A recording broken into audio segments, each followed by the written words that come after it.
Hello, hello, hello, hello, hello. You know, it's like always quiet.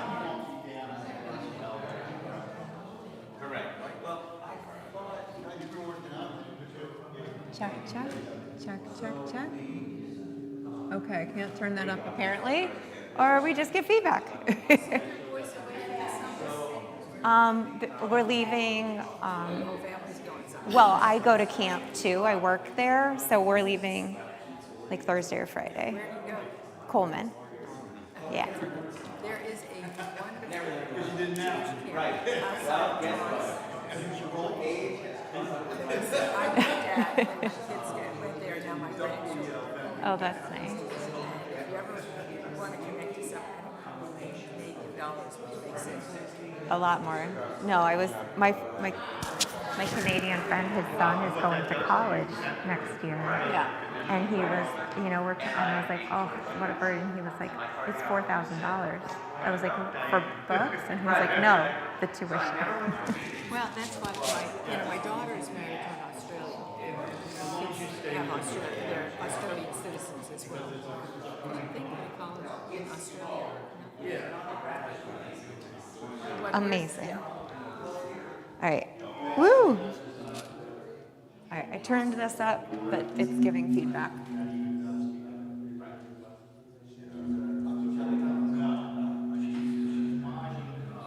I think I ruined it. Okay. All right, good morning, everyone.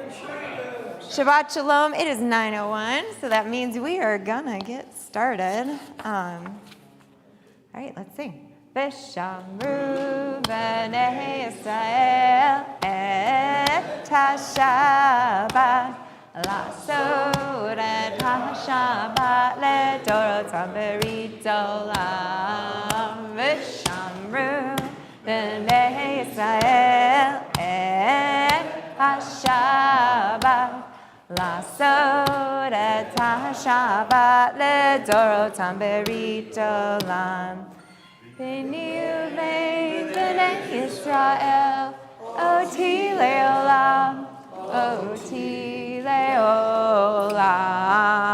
V'shamru b'nei Yisrael et ha-Shabbat, la'asot et ha-Shabbat le'dorotam berit olam. Ki sheshet yamim asa Adonai, et hashamayim v'et haaretz. V'shamru b'nei Yisrael et ha-Shabbat, la'asot et ha-Shabbat ledorotam berit olam. Vayom hashvi Shabbat vayinafash, Shabbat vayinafash, Shabbat vayinafash. V'shamru b'nei Yisrael et ha-Shabbat, la'asot et ha-Shabbat ledorotam berit olam. Sabri. Baruch atah Adonai, Eloheinu melech haolam, borei peri hagafen. Amen. L'chaim.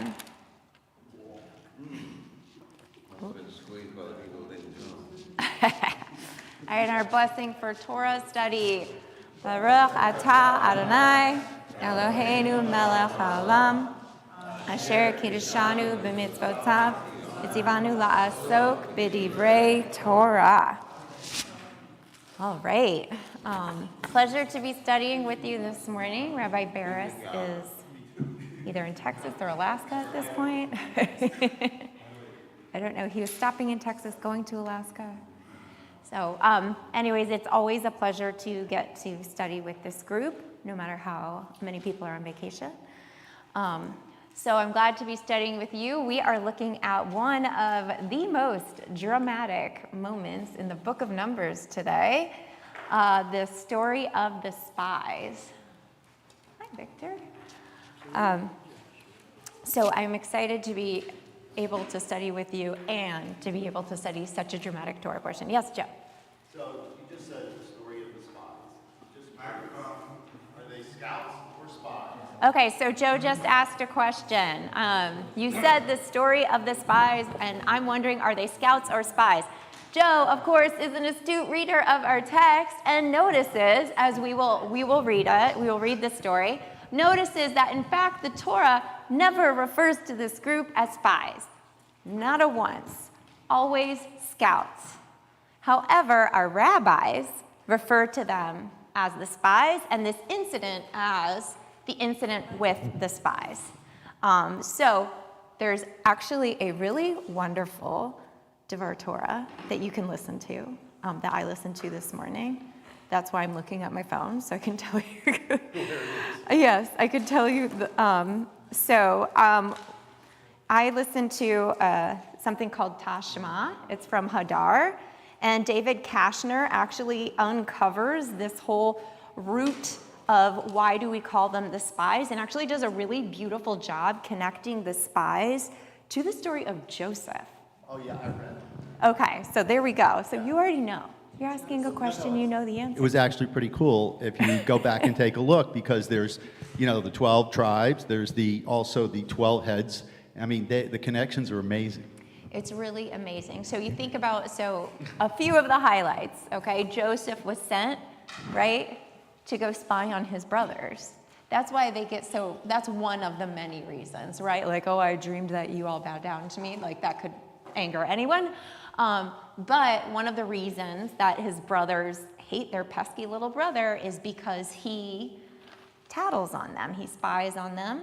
And another connection, as Joe highlighted, there's 12 sons, there's 12 spies. 10 of the sons come back with an evil report. 10 of Jacob's sons do this evil thing to their brother. 2 of them, right, 2 of the spies are innocent and positive, and 2 of Jacob's sons are innocent in the situation. So, because Benjamin was too little to participate. So this really interesting connection. So I would highlight you give it a listen to if you are curious for more on that. What I wanted to focus on today is really this moment, because we are truly, when we put ourselves into the world of our ancestors, right, we are in this moment of opportunity. We are about to finally enter into this promised land. We are going to be our own people. We are going to own and govern our own land. And I want us to think about what happens on the precipice of this moment of life change. So I actually wanted to start today, before we even go to reading the test, by what else? Enumerating the Rambam, Moses Maimonides, rules, 4 primary steps for the teshuvah process. This is like a summary of them. He has an entire book on teshuvah.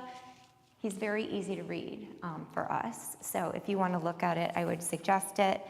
Okay, so this first text, 1, recognize and discontinue the improper action, right? You can't say, I'm sorry I'm stepping on your toe while continuing to step on your toe, right? All right, 2, verbally confess the action, thus giving the action a concrete form in your own mind, right? So this, I'm sorry if you were offended by anything I said, that doesn't work, right? Concrete, what did I do? I need to accept. I need to understand and recognize what I did. Okay, 3, regret the action, right? I see this with kids all the time.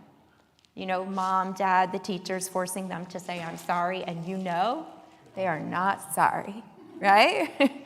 Actually regret the action. Evaluate the negative impact this action may have had on yourself or on others.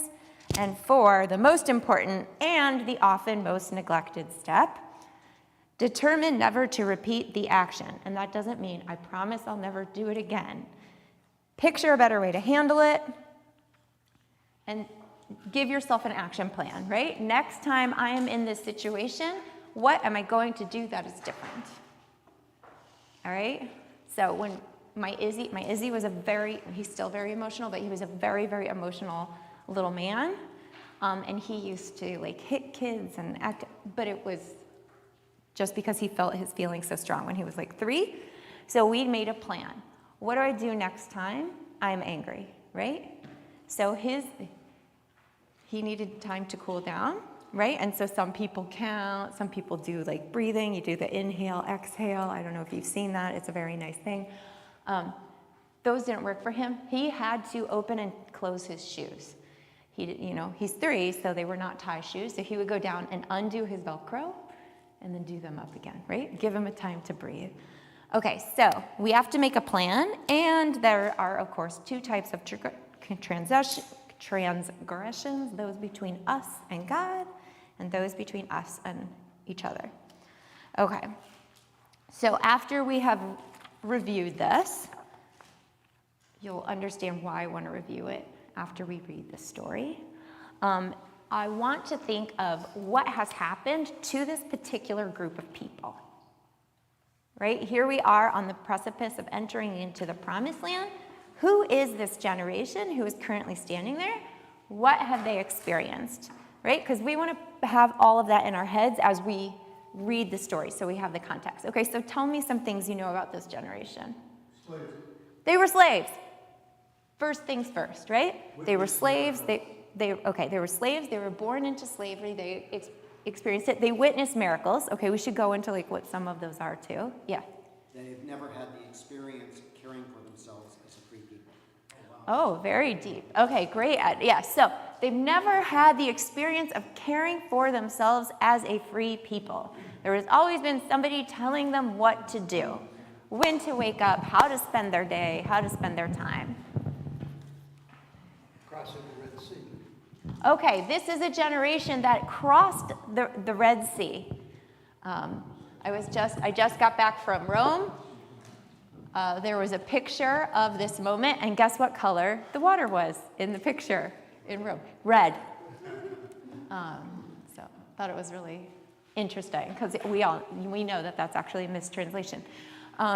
So they've crossed the Red Sea. They've seen this miracle, right? They saw not only the miracle of the water splitting and the Egyptian army getting washed up, but they witnessed the 10. We were talking about 12. Now I'm like, okay. So they. Oh, I can tell you what they were. No. All right. They witnessed the 10 plagues. Yes, Gary. He can't. So far I'm just repeating everything we're hearing, but I am happy to. Okay. Okay. So this is okay. Anything else that this generation? We've been talking about a lot of positive things, right? Besides the slavery, what else has this generation experienced? They never raised any food from the earth, and they never had to provide themselves with food. Okay. So even though God provided for them manna, they didn't trust it. Okay. Which is one of the things. You're supposed to pick up manna on Friday for Friday and Shabbos, but not anymore. And every day, you take what you need for that day. Right. Okay. Okay. Great example. So we've seen also with this generation an inability to trust. Manna, food, literally rains down from the heavens for them, and they cannot trust that enough will come for them every day. They've literally heard the voice of God at Mount Sinai. Okay. Yes, this is a generation that has literally heard the voice of God. They witnessed 10 plagues. Yes, they witnessed 10 plagues. Hear God's voice. One thing we learned the prior class is also that they were born without the written Torah. They were given Torah. So there was a time in their lives that they did not have Torah. You know, now they do, but this is not like the second generation that was born without. Okay. Okay, beautiful. So this is a generation that also didn't have Torah, but had that privilege of receiving Torah, but didn't grow up with it like in their bones. This generation has no experience with administrative law. They have no legislature, no executive, no judicial. The singular source of law is God. They have no Talmud, so they have to, turn to God whenever they have a question. Okay, yes. Okay, so at once, very intimate, that they have this direct line to God telling them what the rules are, but also that they don't have a structure. So our immediate feelings and desires tend to forget what God has done for us. Okay. Okay, so interesting. So we tend to forget the miracles we see and what God does for us, and we certainly see a lot of that with this generation. Okay, so we've talked a little bit now about like the perspective of this generation. They grew up in slavery, they witnessed all of these miracles, they have trouble trusting, they don't know how to govern themselves, they're very reliant on God, but then they keep distrusting God. So this is who is standing on the precipice of going into the promised land. Now there's one very big episode that nobody mentioned. The golden calf. Right? So this is also the generation of the golden calf. Now, are they the people who participated? No. But they witnessed it.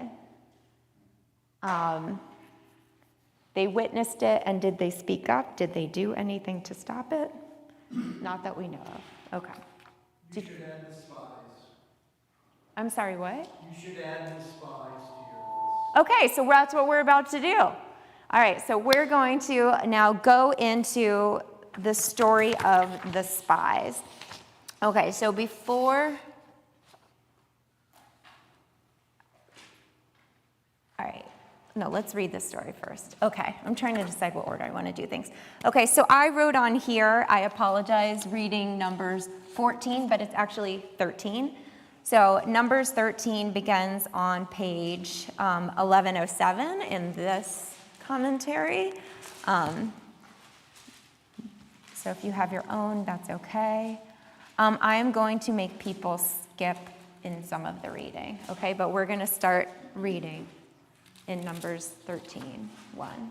Will you read first? Where did you say we are? 13? 1107? 1107 group out. Oof, sorry. It's 1107. And then what, you have a different number? No, 1107? Okay. 799 in stone. 799 in the stone. Okay. I'm sorry, I'm giving so much feedback. I don't know like where to stand or what to do. Okay. The Lord spoke to Moses, saying, "Send men to scout the land of Canaan, which I am giving to the Israelite people. Send one man from each of their ancestral tribes, each one a chieftain among them." So Moses, by the Lord's command, sent them out from the wilderness of Paran, all the men being leaders of the Israelites, and these were their names. From the tribe of Reuben, Shammua son of Zakur. From the tribe of Simeon, Shaphat son of Hori. From the tribe of Judah, Caleb son of Zephaniah. From the tribe of Issachar, Igal son of Joseph. From the tribe of Ephraim, Hosea son of Nun. Okay, I'm just going to take... From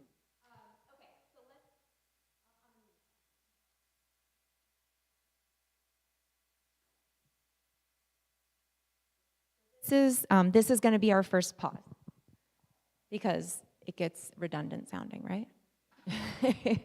Okay, so what do we notice so far? Every one of the tribes is represented. Okay, so you remember like when we left Egypt, right? We were a Rav, right? We were this mixed multitude. Yet we seem to still not be cohesive, right? We all are in our own camps. We need our trusted representative to go and scout it out for us. So there's a disunity, a little like represented in here. Okay, what else do we, yes, Richard? Okay, the spies were the leaders. The spies were the leaders. Yes, okay. I know, I'm trying. Good morning, New Jersey. You talked about, I wanted to question something you said about, I think when we weren't separated, that was the disunity. Now we're in 12 distinct tribes and have representatives, we have structure. I really don't see how that's disunity at all. Everybody's representative, there's structure, everybody's been kind of sorted out, and now there's one people, but 12 tribes. That's called structure. That's not disunity. Is it okay to challenge you on that? Of course it's okay to challenge. It just didn't ring true. You put that out as an axiom. I just don't see it. Okay. So I see it differently, but that's okay. I have a different question. I don't know if Moses would have sent scouts for the land if God hadn't told him. Why did God tell Moses, who was his faithful servant, who always did what God told or asked him to do, why was he instructed to send scouts or people out to check the land? God already had said that it's a good land. That's the land I'm giving to you. Maybe that undermined the people's, it undermined the people's confidence. Okay, let's hold on to that. So it's interesting that Joshua, Hosea, didn't have the Yud Hey Vav Hey initially till later on when Moses added that. Lots of name changes, and we're going to come back to name changes too. Following up on the unity thing, structured unity comment, I don't think unity, structure begets unity. And all you really have to do is look at our country today with all the states, and we are a unified country in our structure, but how unified are we? And you can sort of extrapolate that back in history to the Jewish people of this time, that perhaps they weren't so unified even though they had the structure. So, a little, just you're making me think of one of the first. One of the first things that happened to me when I moved here to Miami was I was living in the Grove in an apartment, and you remember this apartment. You did not like it. I was stopped at a stop sign in exactly where you're supposed to stop at a stop sign, right? Like a couple feet back from the line. There was another car in front of me, also stopped at the stop sign. When they went, I went. And I got pulled over and got a ticket for not stopping at the stop sign. I was like, but I was stopped in the right place at the stop sign. So in order to get this off of my driver's license, I took a driver's ed course online here and was shocked to find out how different the driving rules in Florida are from my home state of Indiana. So different, I thought they shouldn't let us drive across straight lines. In Indiana, if you're the second person to go through a yellow light, you get a ticket. In Miami, if you're not the second person to go through that red light, like on the left turn, you're going to get hit from behind, right? It is like completely different. Yeah, so there is a question about, I don't want to dwell on this, but I do think that it's interesting that we have different rules in different states. And we're seeing that play out right now in terms of different rights in different states. So going back to what Annabella was talking about, I think that the reason that God decided to have envoys to go into the land was to give the people something they could comprehend better. Because when you have a person that, or God's self, giving you information, it's overwhelming and it needs to be brought down. Just like your son needed to have some little thing to do to calm down. And God's process was, you'll see, you'll understand. But again, going back, these are the people who were enslaved. And these were the people who, yes, witnessed multitudes of miracles, but they weren't confident in it. They hadn't seen the results beyond the individual. Each miracle was its own entity to them. And here it's a different type of thing. And they were not ready for it. And I think, I always think that God was testing God's self to see, are these people ready? Can I trust them with the land? Because if I can't trust them with the land, they'll destroy the land. And the land is so important. So there's a few things. So one of the things I want to uplift is also, we recall, right, because we remember all of the Torah, when God takes us out of Egypt, there was a quicker way, right? But I won't take them this way. Right, I won't take them the quick way because we will see war and we will be scared. Right, so God has already taken us on a more circuitous route, already spent months kind of giving us time to experience manna, to experience miracle, to experience faith. And now is a moment, a test perhaps, to see if we are ready. And maybe that's why God sends the scouts. There's a bigger lesson in that. In the Midrash, God didn't want to send the scouts, but they wanted to go. And so that's why it's shlach lecha, right? Like, send for yourselves. You want to do it? Fine. Do it for you, not for me. So the spies were sent.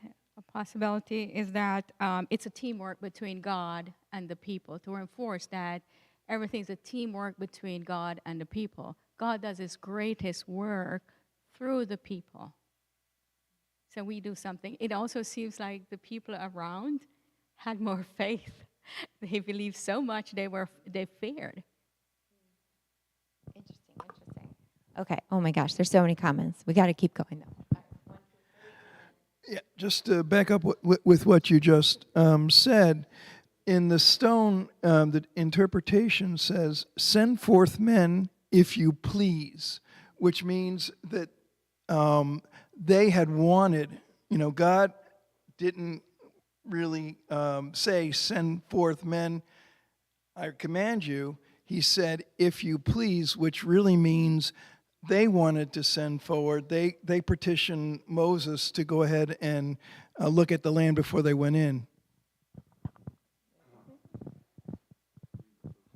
So God is all-knowing and presumably knew before all this how it was going to turn out, okay?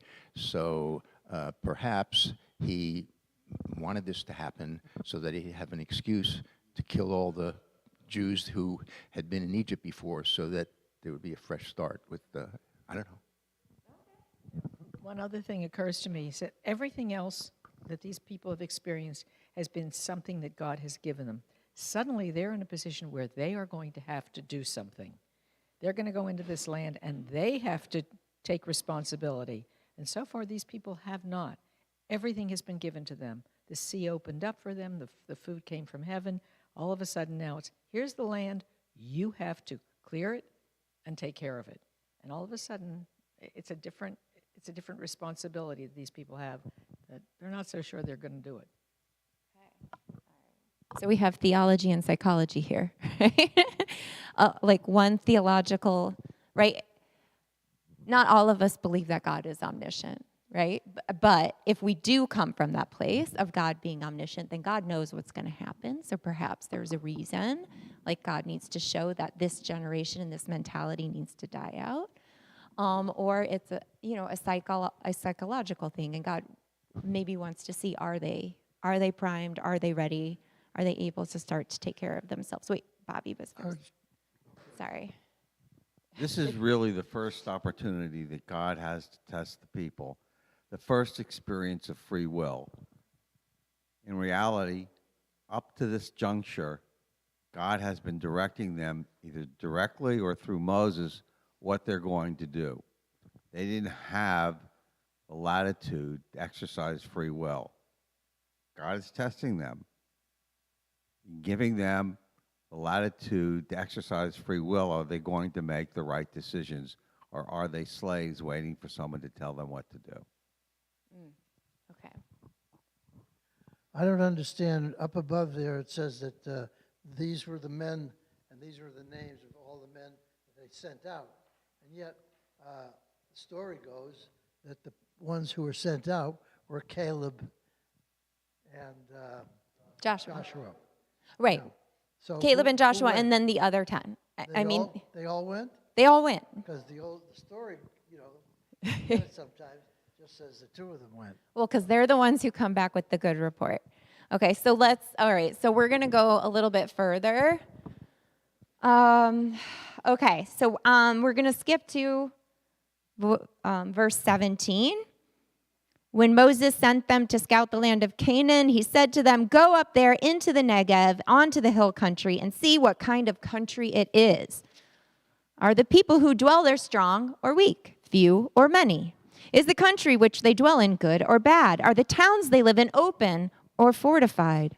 Is the soil rich or poor? Is it wooded or not?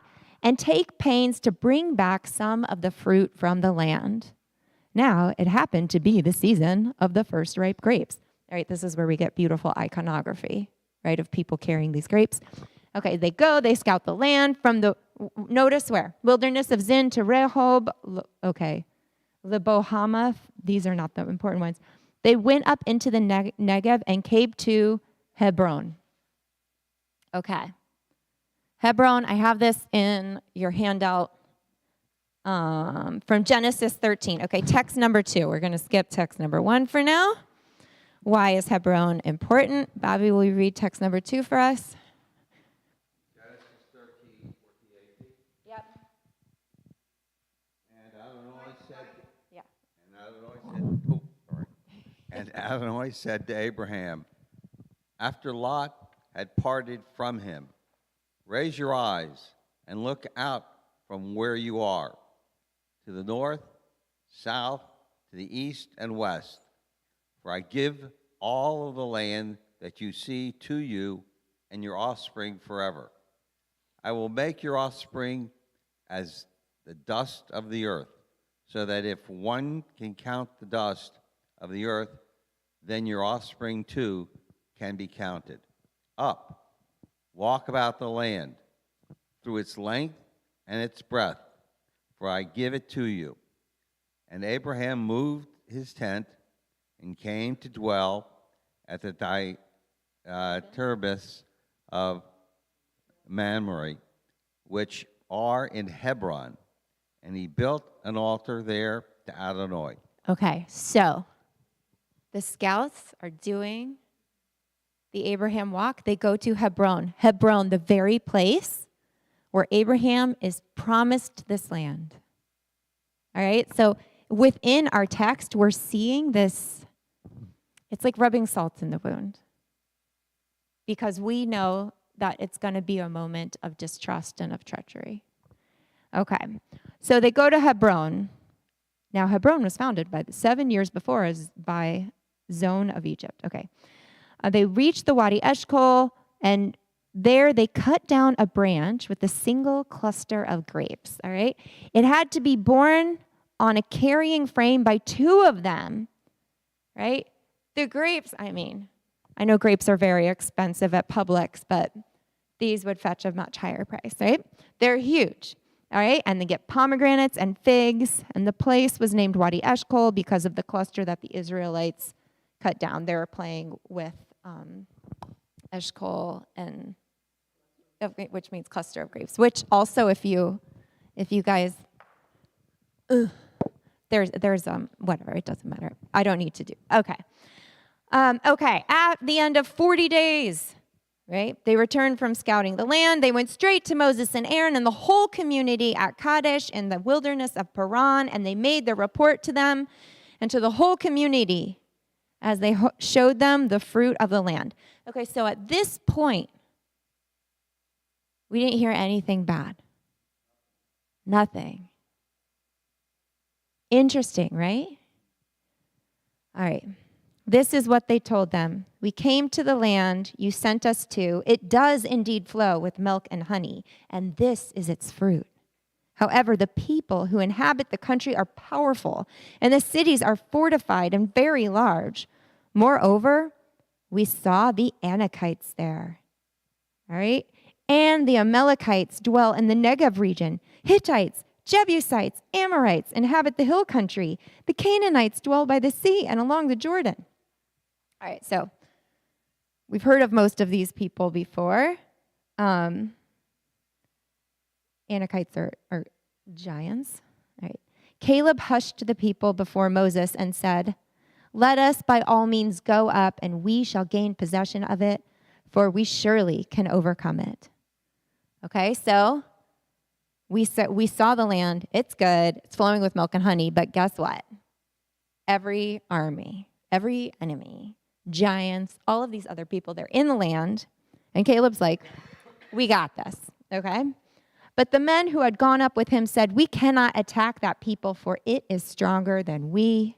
Thus they spread calumnies among the Israelites about the land they had scouted, saying, "The country we traveled and scouted is one that devours its settlers. All the people we saw in it are men of great size. We saw Nephilim there." The Anakites are part of the Nephilim. "And we look like grasshoppers to ourselves, and so we must have looked to them." Okay, this is one of my favorite, right? This is like, if only we could go back and tell our teenage selves and ourselves in our 20s this line, right? That we think we look like grasshoppers to them, right? Because that's how we see ourselves, right? It has more to do with how you're perceiving yourself than necessarily how other people are perceiving you. And then what happens? The whole community broke out into loud cries, and the people wept all night. All the Israelites railed against Moses and Aaron. "If only we died in Egypt," the whole community shouted at them. "If only we might die in this wilderness. Why is the Lord taking us to that land to fall by the sword? Our wives and children will be carried off. It would be better for us to go back to Egypt." And they said to one another, "Let us head back for Egypt." Okay? And then Joshua and Caleb come forward and they say, like, you know, so this is our situation. Right? They go, they scout the land, they're there. They are there. They are there. They're there. They just have to walk in. They just have to have faith, right? But they can't do it. So you guys may have wondered why I put this like picture on the first page of the handout. It's interesting. I had been thinking of one story about a man holding onto a rope. And then, of course, in my Google searching, because I can't just retell it myself, you know, I want to attribute it to someone. I got a different version of the story. So this is the other version, which is, "Have you ever heard the story of a man who slipped off the edge of a cliff and was desperately hanging onto a rope to keep from falling? The man screamed at the top of his voice, 'Is there anyone there who can help me?' A calm, reassuring voice spoke back, 'It is the Lord. Let go of the rope.' The man thought about it for a moment, looked down to see how far he would fall. Then he yelled again, even louder, 'Is there anyone else who can help me?'" Much funnier than the version. I had been thinking of this version of the story where like someone is clinging, right, on this rope, like, and doesn't realize that they're only feet from the ground, right? But this better, I think, might embody the moment that these Israelites, future Israelites, Hebrews, are experiencing. I hear what God is saying, but I can't trust in what God is saying. And we think about like what fear can prevent us from experiencing. There's a book I read a few years ago. It was called Some 40 Tales of the Afterlife by David Eagleman. Anyways, it's basically he has these 40 stories that he just like comes up with about like what might happen after we die. And one of the ones that has always stuck with me was this man who was so afraid of heights that he wouldn't hike, he wouldn't fly, he didn't really get to explore the world. And when he died, he was reincarnated as an apple. And he lives his life terrified that he's going to fall. Right? So in Musar, we teach like that we have a moral curriculum, right? And or an ethical curriculum. And how you know what's on your curriculum is that it keeps showing up in your life, right? Like if I always use the patience example, I know I'm an impatient person because I can't drive on US 1. I'm always in the wrong lane, right? I'm always in the one that's not moving, right? That always shows up for me in my life. A lot of young people experience this, some people their whole lives with who they date, right? Like I keep dating the same person. It's like, well, you're trying to learn a lesson, right? So the lesson I think we're seeing, one of the things on the moral report card for this generation is faith.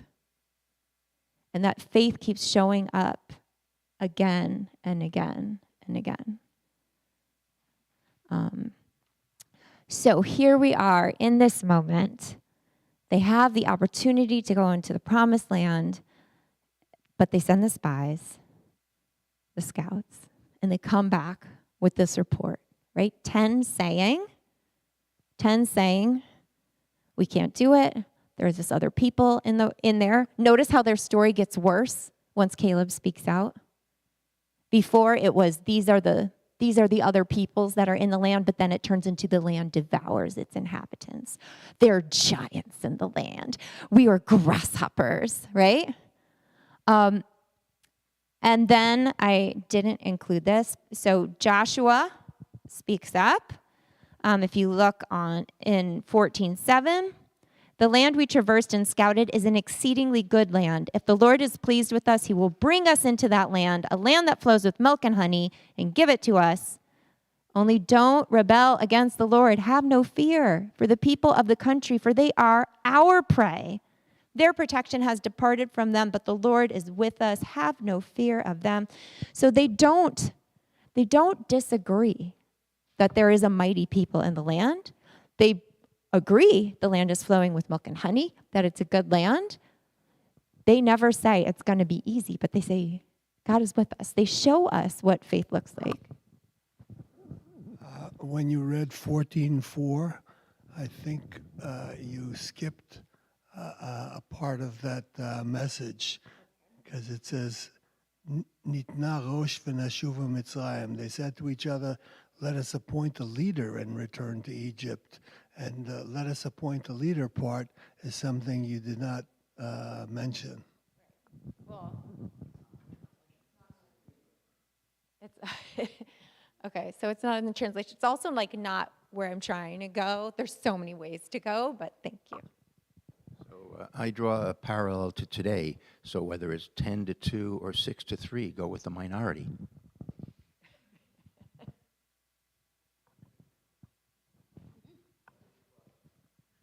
I too draw a parallel. I too draw a parallel to today, and I see the two primary means of motivating people manifest in this verse. There's fear and there's reward. You can be captured and motivated and controlled by your fears, or you can go get the grapes. Nice. All right. I love.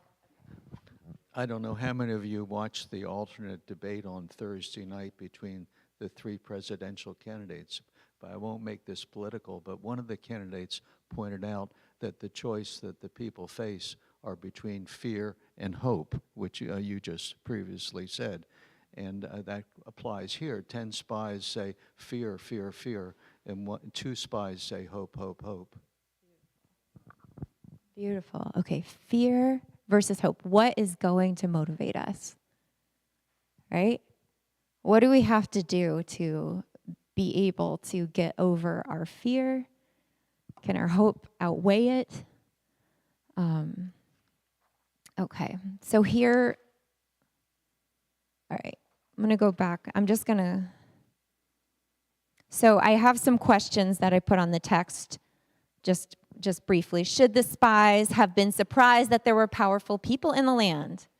What had God promised them? What had God shown them? Okay, so I'm not going to spend a lot of time on this because I'm looking at the clock, right? God never said, I'm going to bring you to an empty land. Nope. I'm going to bring you to this land. I'm going to be with you. I'm going to guide you, right?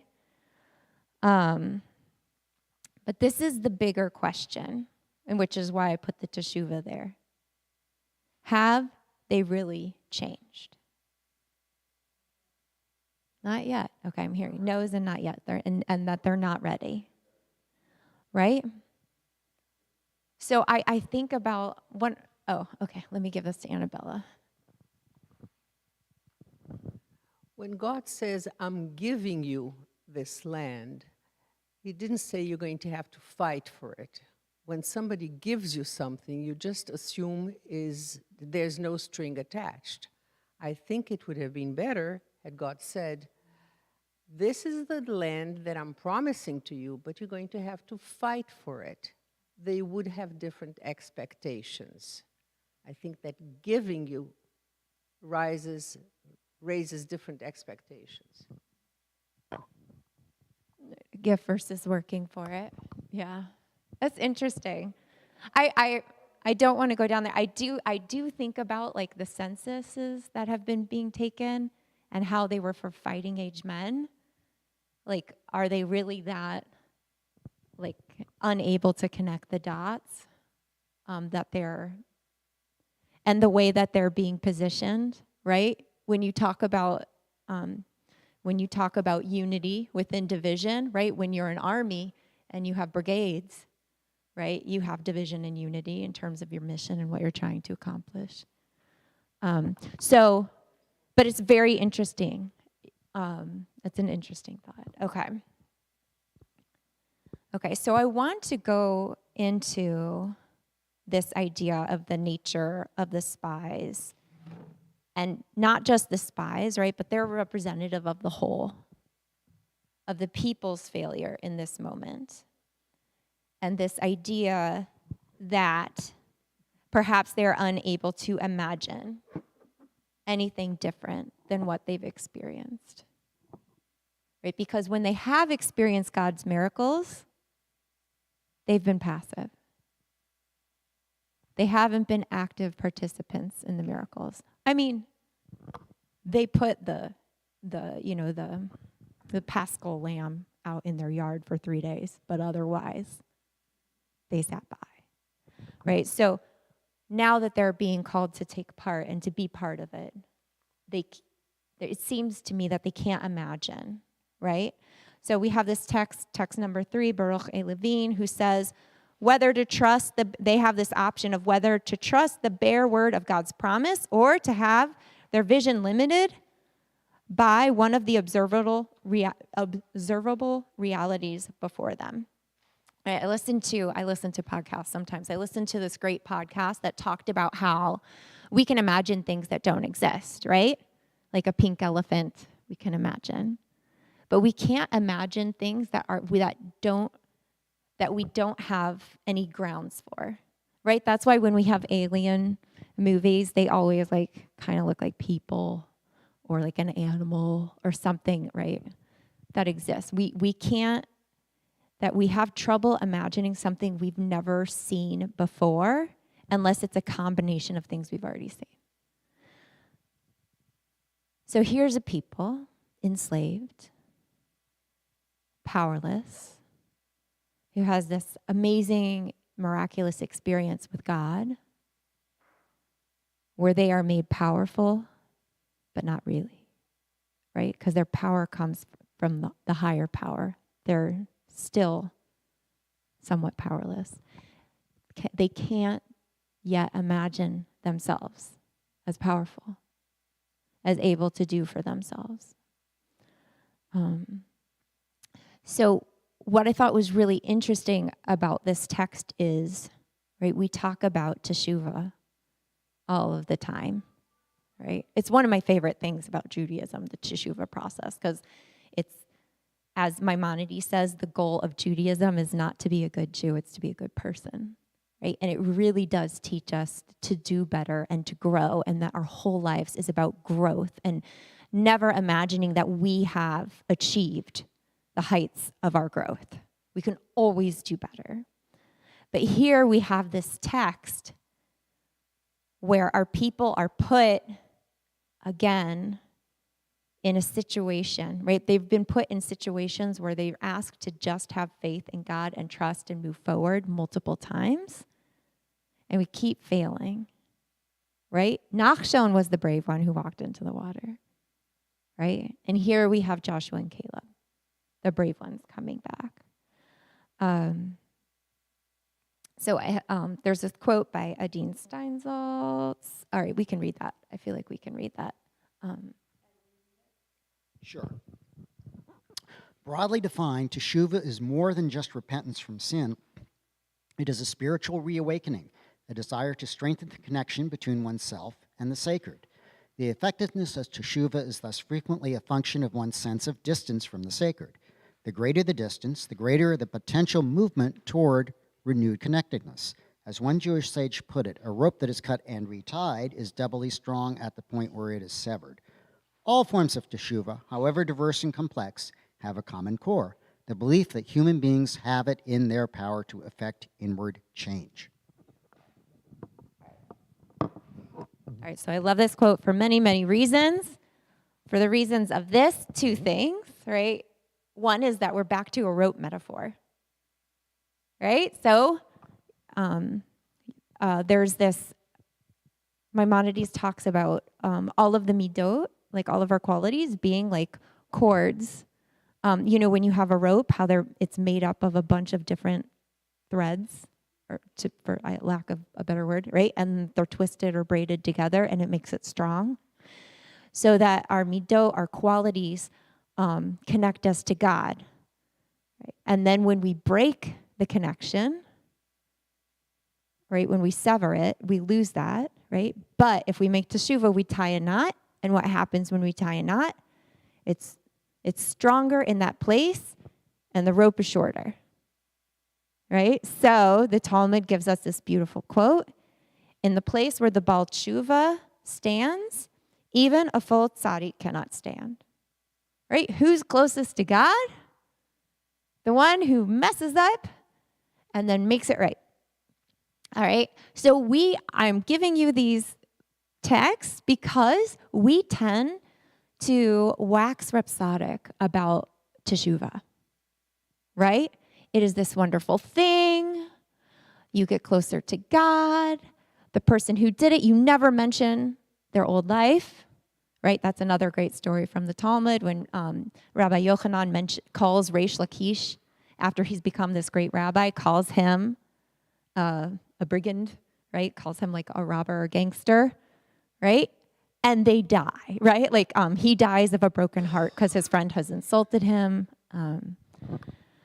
So we talk about teshuvah as this beautiful thing, and I think we don't talk enough about how very hard it is. And yet our people again and again, like, are faced with these moments of having faith, and they can't do it. Right? They don't trust Moses when he comes and tells them what's going to happen. And we see with, the golden calf being one of the biggest reminders of that moment. There's another one at the end of Numbers, which is the moment where this generation finally all dies, with another apostate. But we do have this belief that we can have interchange, but we have to be able to imagine it. Okay, so I don't feel like this connection is as strong as I thought it would be at this moment. I wanted to talk about Maimonides and this is in Teshuvah chapter 1, part 4, where he talks about like all of these ways that we make teshuvah by constantly calling out to God, crying, performing charity, separating himself from the sin. But one of them, D, is to change your name, right? Change your name as if to say, I am a different person and not the same one who sinned. So we have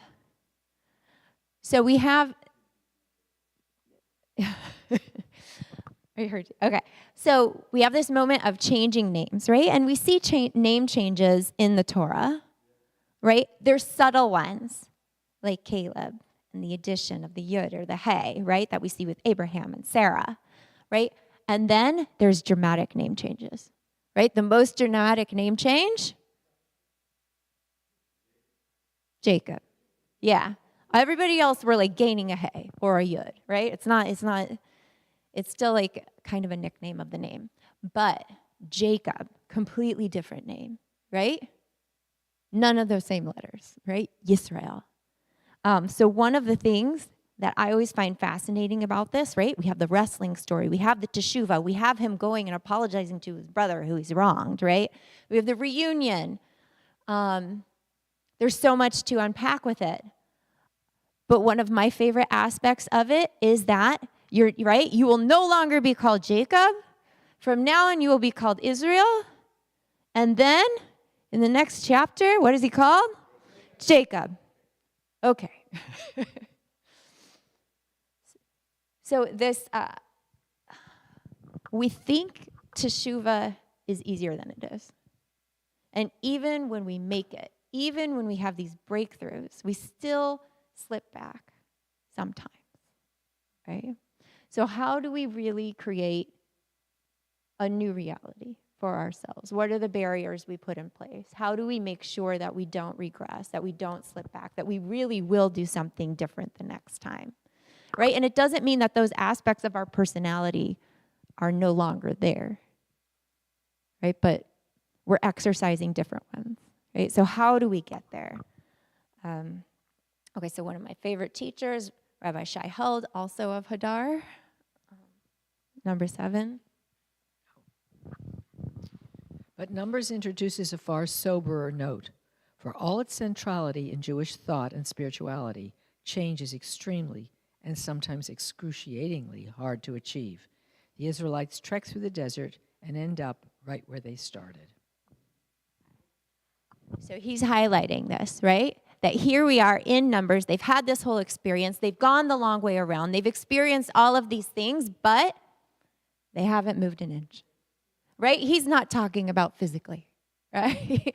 He's talking about spiritually, their mentality. They're still in Egypt. They can't, they're in that slave mentality. And then this 8,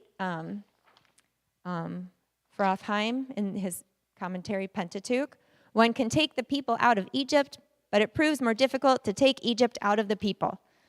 My husband always says this to me. You can take the girl out of Indiana, you can't take Indiana out of the girl.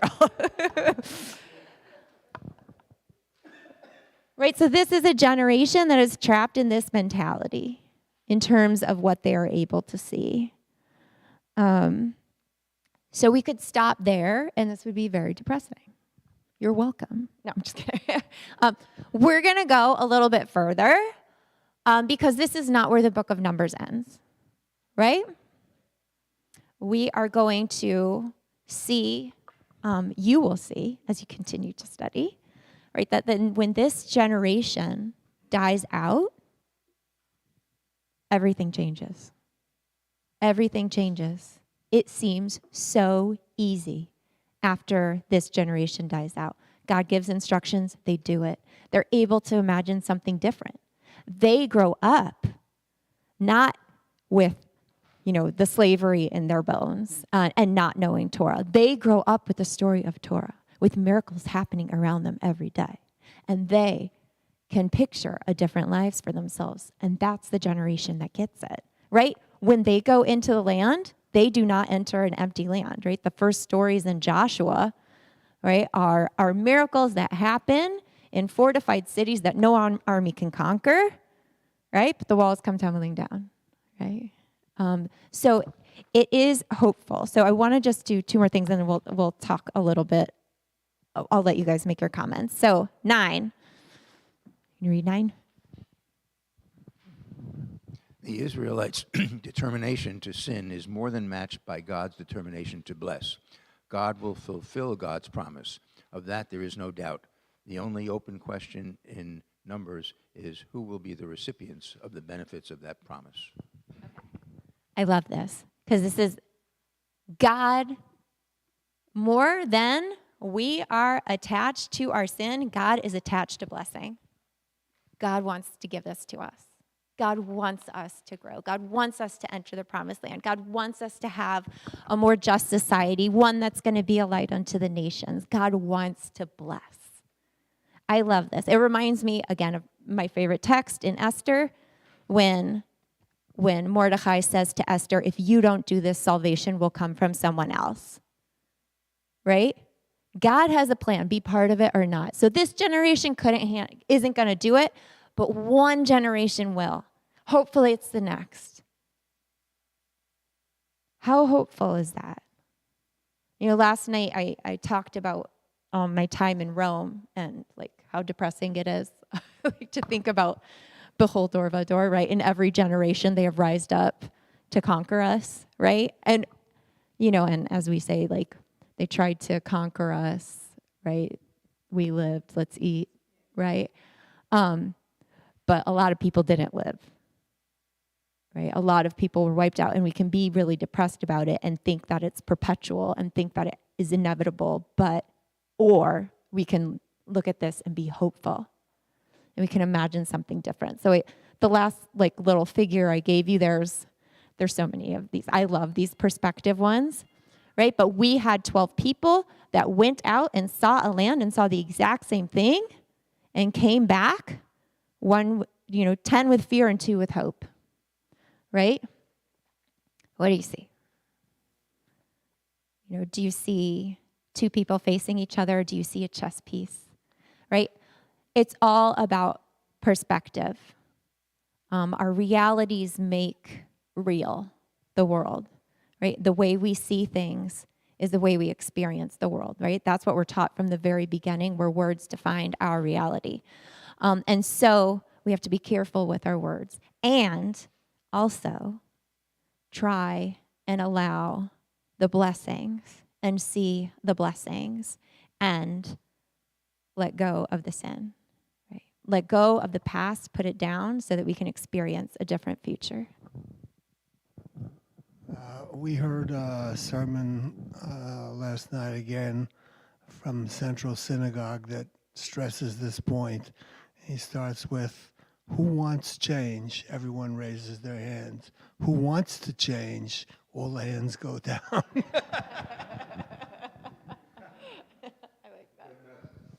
And talking about hope, looking at what's going on in Europe, anti-Semitism. Yesterday, the German government made it a law that anybody that wants to become a refugee and become a German citizen has to acknowledge the state of Israel and cannot propagate anti-Semitism.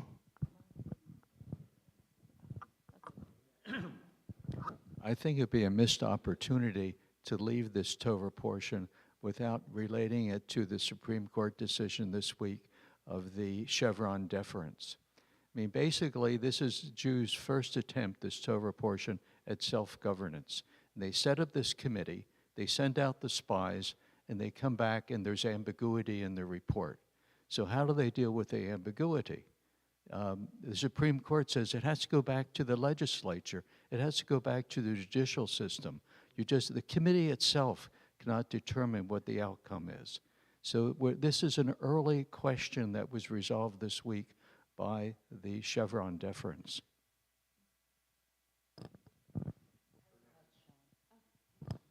I have a question. We talk about growth, about this ability to overcome your failings, but at the same time, the fact that this generation could not go in because they could not learn the lesson, does that also show that some people don't change? and that we at some point need to say this person is not going to change, because at some point this decision of saying they are not going in means there's no hope for them. So where is there a point in which in the Torah, I mean, we acknowledge that not everyone changes and that we just need to stop that hope? Because I also read that when they were not given the chance to even overcome that. And I'm not saying that they don't deserve it. All I'm saying is evidently at that point there was no more growth for them. So I get this question a lot, especially around the high holidays. Like where people have people in their past who have hurt them, and they know that they're supposed to forgive, and they don't know what to do, right? Well, they do know what to do. They don't want to let this person back in their lives or forgive them, right? But, right. So look, we cannot, we don't have infinite control, right? Of what happens around us, but we have an amazing amount of control about what happens within us. We can't make other people change. We can guide people towards tools, right? We can, take them like on an experience, a growth opportunity in the wilderness, right? But that it still has to be up to the individual to change. And, here God has taken this people and given them opportunity, gift, grace. And still, by the way, God doesn't wipe them out until later in Numbers where they again practice idolatry, right? So I think that we have a lot to learn from watching this generation in terms of ourselves. Are we, as Paul highlighted from our friends at Central Synagogue, right? Someone who wants to see change as long as it's not us, right? Or are we willing to do that work? Are we willing to work on ourselves? There's Alan Marinis, who's the Musar teacher who really brought Musar to us, like into English and modern expression of it. He talked about an elderly man who was in his 80s and who was diagnosed with a terminal cancer, so he knew he was about to die. And he was like, what do I have to lose? So he started practicing Musar. And he told Alan, you've saved my life. I thought I was just dying, and now I'm growing and living. This is what we all want, is opportunities to grow as much as we don't think we do. It is painful. We can't trust how far we're going to fall. But it's what makes life worth living, Not just going out in the world and experiencing something new. That's great for a week or two, right? I'll tell you, I was just gone, and I was like getting itchy to come back, right? I know, there's something wrong with me. Where we really want to see something different that's going to be lasting is within.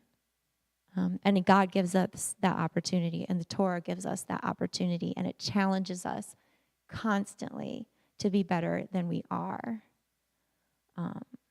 And it's hard to hear it as being actually about us. But I look at the story of the spies, and I think of myself and about how pessimistic I've been feeling.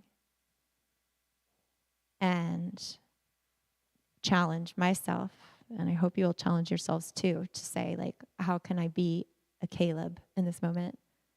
How can I be a Joshua? How can I have hope? How can I believe in something better than the realities that I'm experiencing?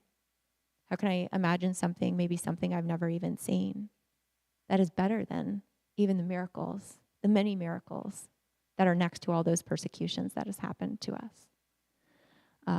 So I hope on the Shabbat that you get some perspective. And I want to wish you Shabbat Shalom.